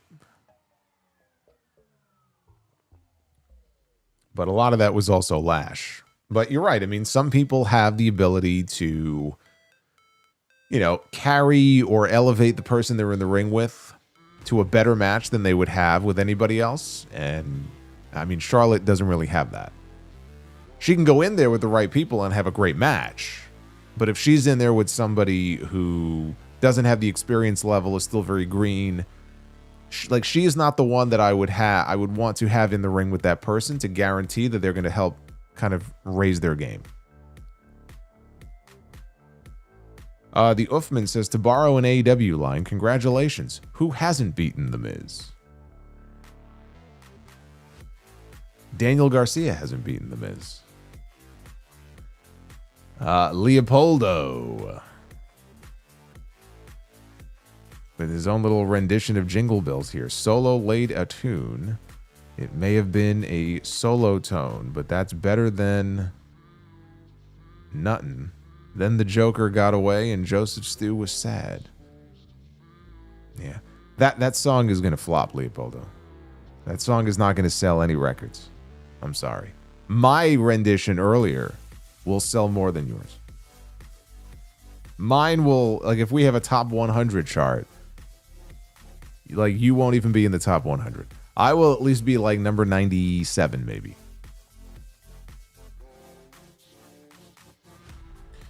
Toya says, a pissed off Cody is the best Cody, but he should lose to Drew in 2 weeks. Also, can't wait for Bianca to return. I've been waiting for Bianca to return for months. I'm hoping the Rumble. Leopoldo, Homer Simpson or Peter Griffin? Peter Griffin. Paul Carpenter, walking 4 miles from work. Thanks, keeping me busy. You should try 5,000 miles like the Proclaimers.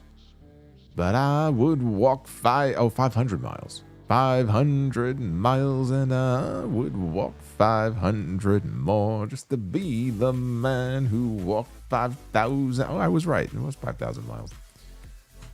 Leopoldo says, dude, Oba against Fatu. Now that's a badass match. Yeah, that's also a match you don't do right out of the gate. I mean, I hope you're not suggesting that should be their first program when Oba gets called up, because that would be very dumb. But yes, at some point, Oba and Fatu, Oba and Breaker, sure. Super Pony, Drew ain't winning. He's in the Kevin Owens spot. He's just a guy to keep Cody busy until Mania season.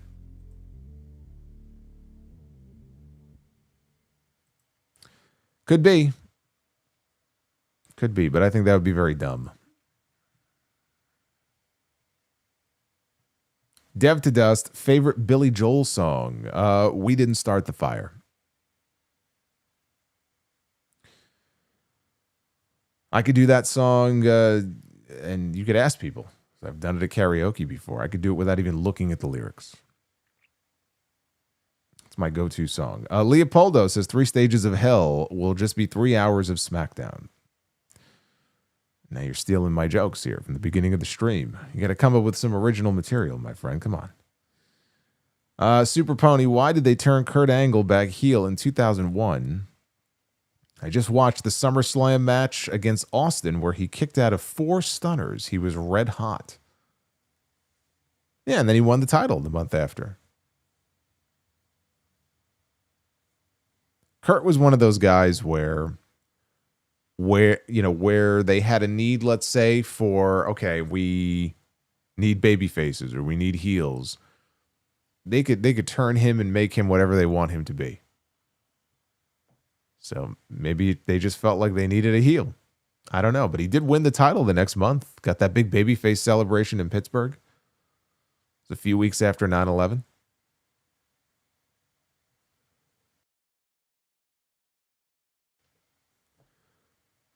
We got Marshall. Fell asleep watching SmackDown. What did I miss? Happy holidays, Solomonster. Oh, man, you missed. Whew, boy. If I tell you what you missed, man, holy crap. You'll never believe it, man. They got the open challenge for the United States Championship, and as Carmelo Hayes was coming out to accept the open challenge, he was attacked from behind by Trick Williams, who made his debut on SmackDown, took the match, and won the title. So now Melo is going to have to chase Trick to win the U.S. title. And Drew McIntyre won the WWE Championship from Cody Rhodes. Cody was a dumb babyface, and he agreed to put his belt on the line on the spot. And now Drew is the champion. You missed a lot, brother. You missed a lot. Cameron Spencer, Sanity is the GOAT group of NXT, and I wish they were still here today. Eric Young could be a world champion. Nikki is there, and Sanity would dominate. Cameron, hey. I appreciate your enthusiasm for Sanity. I thought Sanity was not my cup of tea. I was very clear as I used to review NXT. I really wasn't a big fan of theirs in NXT. I was not a fan of theirs when they got called up to the main roster, although they at least deserved a chance, and they weren't even given a chance. And no, Eric Young would not be a world champion in WWE. That would not happen. Nikki Cross, though, I don't understand why they don't let her work. I just, when was the last time she had an actual wrestling match? I couldn't even tell you.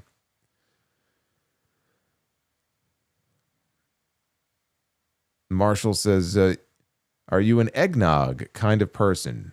No, I've never been. I've never even had it. It just, that never really, I don't even think I can have it now, but that just never really appealed to me.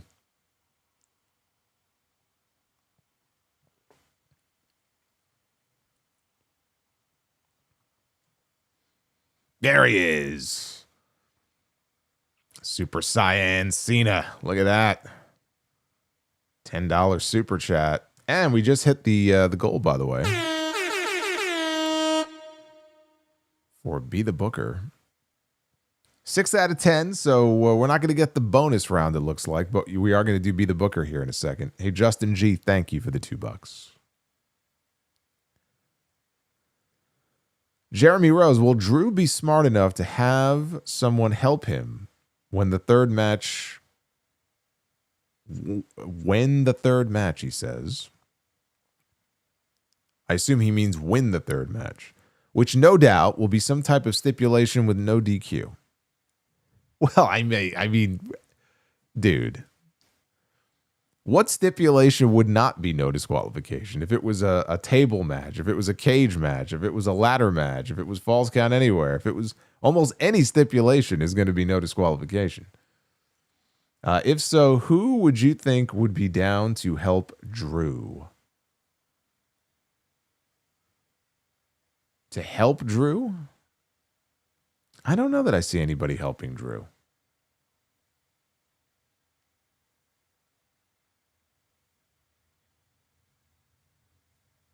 I don't know. Now, again, unless like Orton showed up and turned on Cody.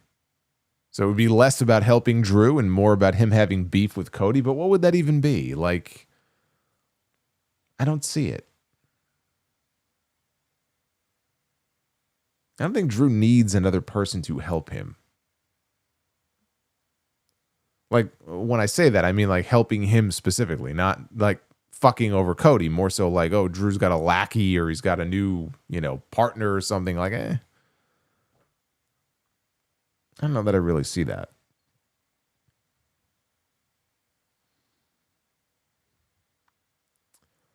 Leopoldo says, I ain't no Carlos Mencia. His OG name was Carlos. Oh my God, I forgot about Carlos Mencia. Marshall says, you and JD killed it this past Tuesday on TNT. Kill it every week. I appreciate that, though. Yeah, we've had some killer shows. We got our first ever year-end awards coming up next Tuesday to close out the year, so that's going to be fun. Let me just take a look here at the membership messages. Make sure I don't miss any of those. Since they're not listed in the same place, I got to go somewhere else to take a look at those. They don't make it easy. See if I can find it. Here we go.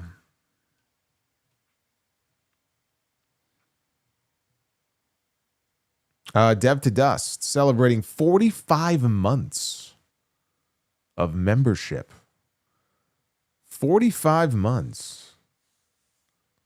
Oh my God, it's M. Mills. M. Mills is coming in with the hot tag. Oh my God, M. Mills just got us 10 out of 10 on the bonus goal. She's like, no bonus be the booker, challenge accepted. Coming in the clutch. I love it. As only she can. Wow. All right, we got a couple of rounds of Be the Booker coming up here. Let me get these member chats out of the way, though. He says, rank these Madison Square Garden pay-per-views. WrestleMania 10, Survivor Series 96, SummerSlam 98, Rumble 2000, Survivor Series 02, WrestleMania 20. Hey, Retro Mint Man, thank you for being a sound-off superstar. Superstar. Love it.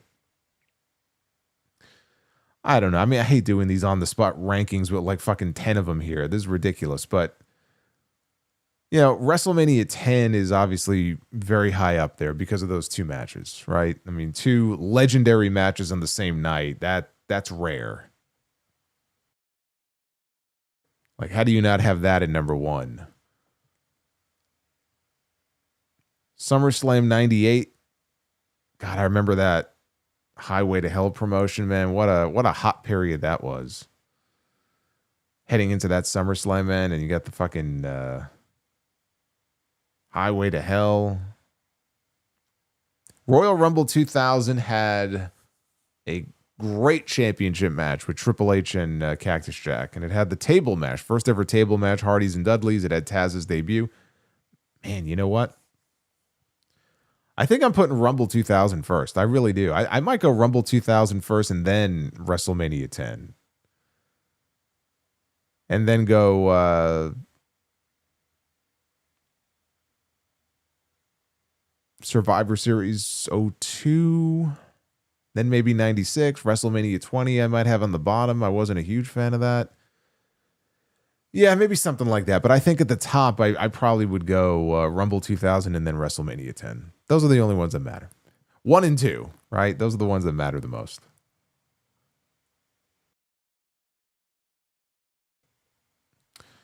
We have got a member chat from Bobby Means. 22 months of membership. I think we get Carmelo Hayes and Johnny Wrestling at WrestleMania for the U.S. title. That's not a WrestleMania match, dude. That's not a WrestleMania match. I'm sorry. If we get a U.S. title match at WrestleMania, I could see it being a multi-man match. Maybe even a multi-man ladder match. I could see that, but no. Johnny Gargano and Carmelo Hayes is a SmackDown television match probably in a week or two. That's not a WrestleMania match.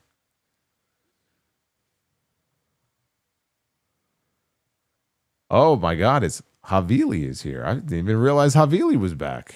30 months of membership. We haven't heard from Havili in forever. Besides Okada, who is Tanahashi's greatest rival? Did New Japan make the right choice to make Tanahashi's final match main event instead of title for title? Yes. The only match that could main event that show is Tanahashi's last match. It would be like WWE having John Cena and Gunther open the show at Saturday night's main event. That would have been extraordinarily dumb. So that's an easy question to answer. And if not Okada, I mean, Okada is Tanahashi's greatest rival. And if it's not him,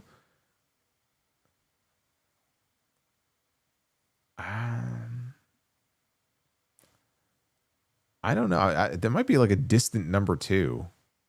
I don't think anybody even comes close, honestly. I was going to say maybe Kenny Omega, but nobody else really stands out to me the way Okada does.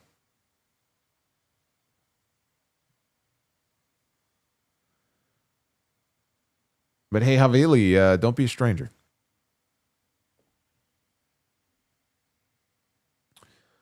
Sheriff of Patties with 30 months of membership. Do you think Orton gets any hoopla for his retirement? Even if it's not like Cena's, does he get the nice hero's farewell? As an Orton fan, I hope so. Yeah, he'll get that. He's been there like Cena over 20 years, dude. He's like an institution in that company. So yeah, of course he will. Justin G, how do we get that no good Bill Goldberg involved in the Drew and Cody match? You know, Justin, there are times where I will get a message from someone and I will think to myself, I am grateful for the fact that this person is not on the WWE creative team to give them ideas like this. Leave Bill Goldberg in his garage with his cars. All right, so with the member chats out of the way, we have Leopoldo. Drew's like Gunther. He never needs help. Too lame. M. Mills came in hot with 3 straight $10 super chats. No message, just to get us to the goal. And then we have Jeremy Rose. Since Drew keeps thinking he is getting screwed, he has to have a plan to ensure he doesn't get screwed again, right? You would think that likely would be some type of plan to screw Cody and get him the belt. Or, you know, again, it may have to do with a specific stipulation in mind for one of the falls. It may be the fact that, you know, we're not having the match in the U.S. He said, I've been screwed over here too many times. We're going to do it in Berlin. So just the fact that it's overseas, right? That works in his favor. But yes, you would think that he would have some kind of plan in mind. I think it might be just tied into whatever that last stipulation is going to be.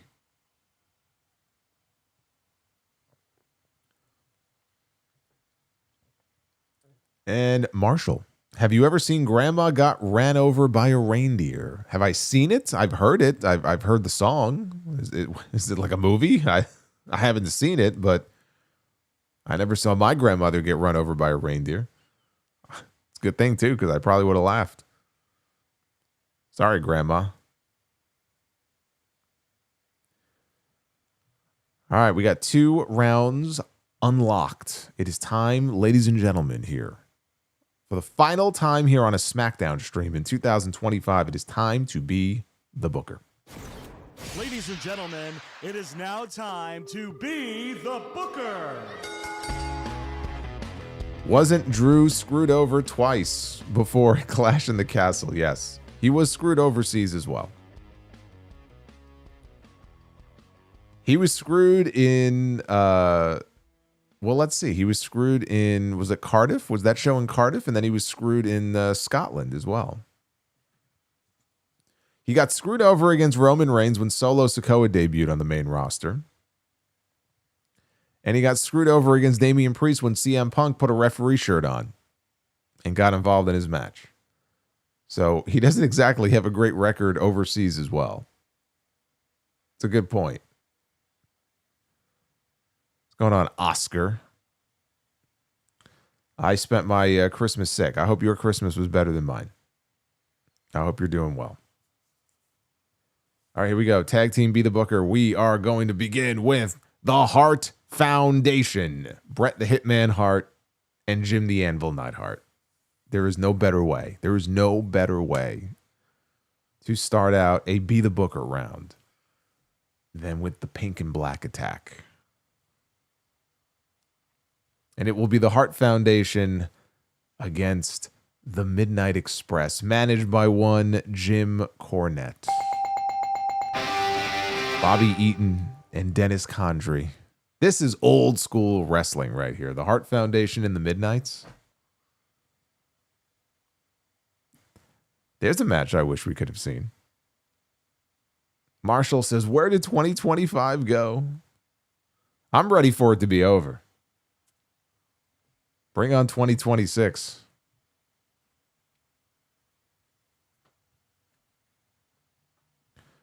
All right, we begin here with the boss. Look at this. It's boss time. It says it in her Tron. Sasha Banks. Mercedes herself. All of her belts. Sasha Banks is going to go one-on-one with Tiffany Stratton.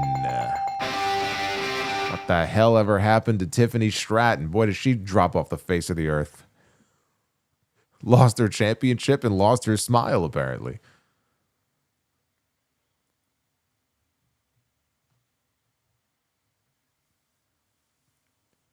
And our main event. Our night one main event, because you guys made it you guys expanded the show to 2 nights. So this is our night one main event. Then we can compare the main events and see which one is better. We're off to a good start here because we have the ring general, the former world heavyweight champion, Gunther. The man who made John Cena tap like a bitch. His words. Is in the main event where he belongs.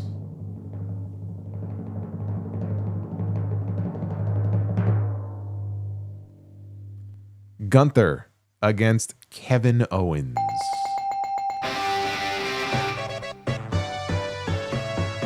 That is your night one main event, and I'll take it. That could be a night one main event on my show. Hell yeah.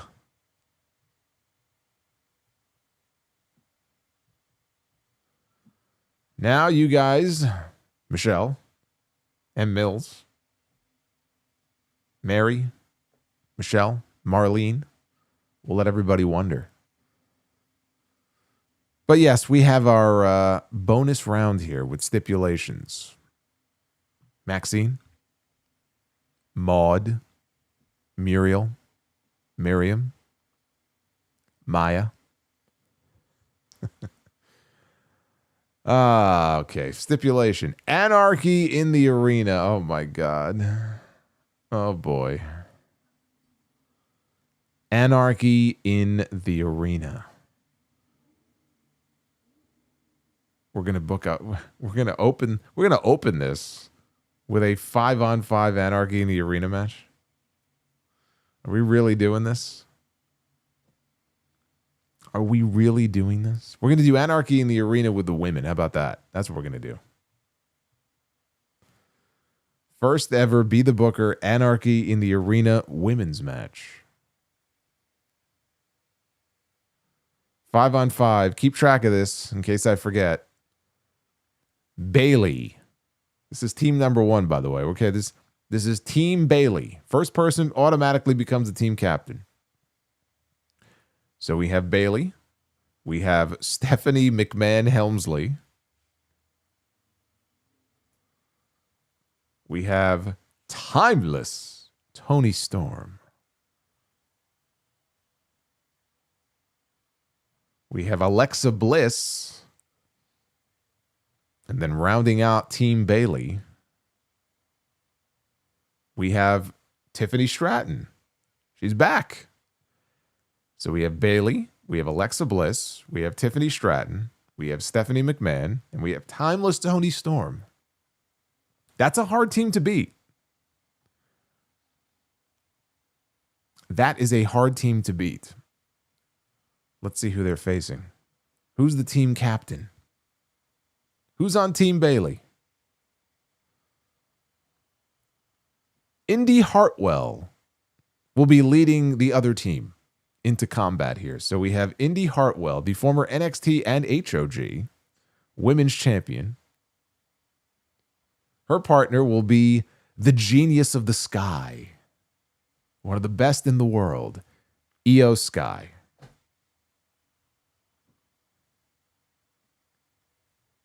Stephanie McMahon Helmsley again. Of all the people that we could have landed on twice, it had to be Stephanie. How the hell did that happen? Indy Hartwell, Stephanie McMahon, and Io Sky. Boy, Io's going to be doing some heavy lifting in this match. Jazz. Oh, boy. She double turns. And Michelle McCool. I am going with Team Bayley. Team Bayley. This is not even going to be close. Team Bayley gets the win in Anarchy in the Arena.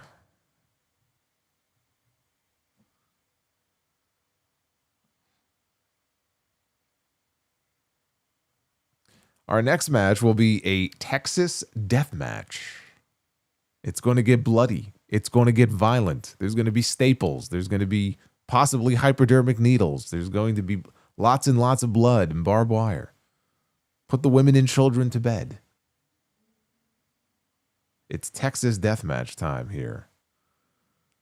But it's going to be a Texas death match tag team match.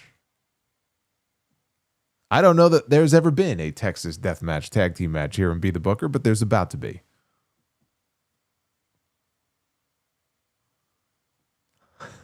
Oh my God. A Texas deathmatch with Mikey, Nikki, Johnny, Kenny, and Mitch, I think, right? Is that the other guy? The Spirit Squad. Someone's going to die in this match. The Spirit Squad, really? In a Texas death match? They're all dead. Against the Young Bucks. Oh my God. This round is, wow. This round is not going well. The Young Bucks and the Spirit Squad in a Texas death match. I don't know what's going on in this round.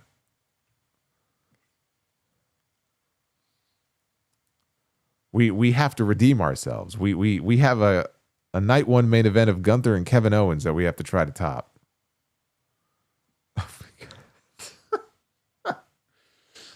Oh, man. Oh, my goodness. A Kennel from Hell main event here for night 2. Kennel from Hell.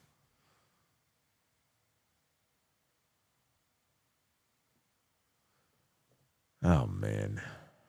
Can we just throw in, can we just like wave the white flag here and just throw in the towel? We have Moose Moose is going to be we're going to put a moose in Kennel from Hell. It's interesting. You asked for this.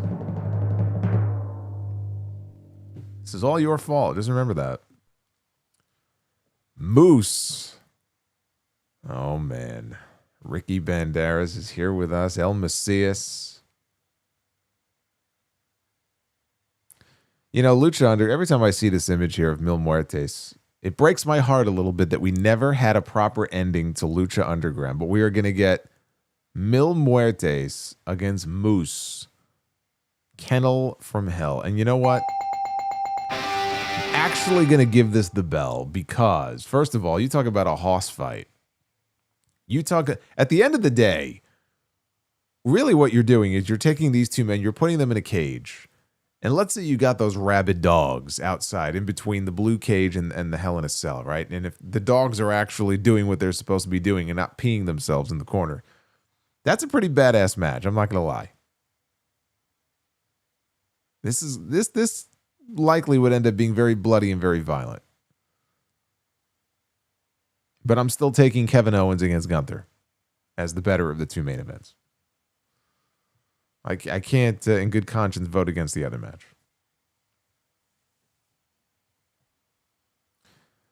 Marshall says, you landed on the Hart Foundation on Monday. Good. I wish I could land on the Hart Foundation every night. We'd come up with a whole bunch of really cool matches that we could do.